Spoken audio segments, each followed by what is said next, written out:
ay rated SPG. Striktong patnubay at gabay ng magulang ang kailangan. Maaaring may masiselang tema, lengguwahe, karahasan, sexual, horror o droga na hindi angkop sa mga bata.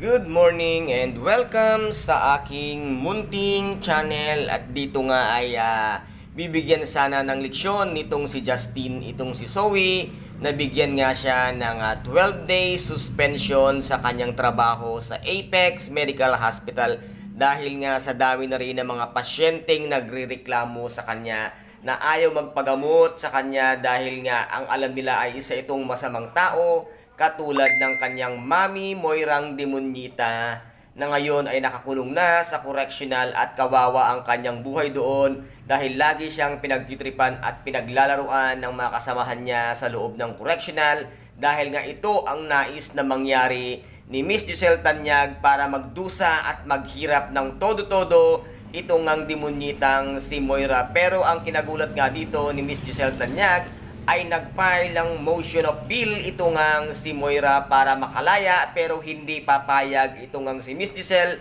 at Doc RJ na mangyari ito dahil gagawin nila ang lahat para hindi ito makapag-file ng motion of bill. At dito nga ay pinuntahan nito ngang si Doc RJ at Miss Giselle Tanyag si Moira upang asarin, at dito nga ay lalo pang inasar nitong si Miss Giselle Tanyag itong demonyitang si Moira, at sinabi nga niya na meron silang isang napakalaking ebidensya at kagugulat nga ni Moira kung sino ang kanilang taong isa sa mga star witness.